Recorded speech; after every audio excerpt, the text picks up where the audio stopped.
1938 के अंदर एक फौजी जिसका नाम केरली था, ये बहुत बेहतरीन राइट हैंडेड शूटर था।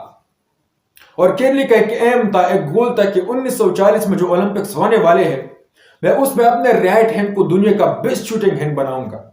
और पूरी दुनिया को भी यकीन था कि केरली 1940 के शूटिंग मुकाबलों में ही फर्स्ट नंबर पे आएगा, क्योंकि उस दौर में जितने भी मुकाबले मुनक्किद हुई थी शूटिंग के वो सारे केरली ने ही जीते थे।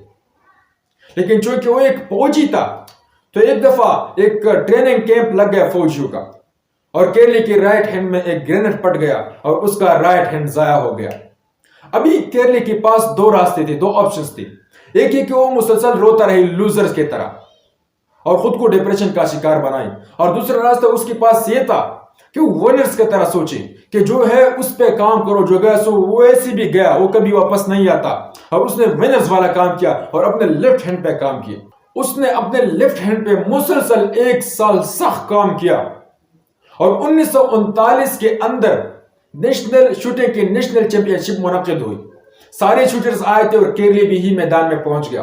तो सारे शूटर ने जब केरली को देखा तो उसके पास गए, उसको अप्रिशिएट किया और उसको कहा कि हम आपके बहुत ज्यादा मशहूर हैं कि आपके साथ इतना सब कुछ होने के बाद भी आप हमारे यहाँ हमें हौसला अफजाई देने के लिए आए हैं, तो हम आपके बहुत मशहूर हैं।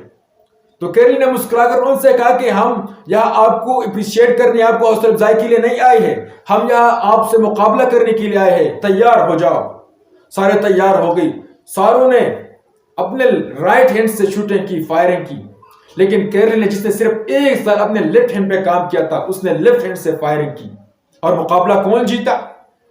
केरली, जिसने सिर्फ लेफ्ट हैंड पे 1 साल मेहनत करके फायरिंग की थी, उसने मुकाबला जीता। लेकिन केरली यहां रुकने वाला नहीं था। उसने अपना सारा फोकस 1940 में जो ओलंपिक्स होने वाले थे उस पर डाल दिया। लेकिन अनफॉर्चुनेटली वर्ल्ड वॉर 2 की वजह से वो ओलंपिक्स 1940 से 1944 में मुंतकिल हुई। लेकिन केरली ने इंतजार किया और अपने लेफ्ट हैंड पे और काम किया। लेकिन फिर दोबारा वर्ल्ड वॉर 2 की वजह से वो 1944 से 1948 में मुंतकिल हुई। और जब 1948 आया तो केरली का एज भी बढ़ गया था।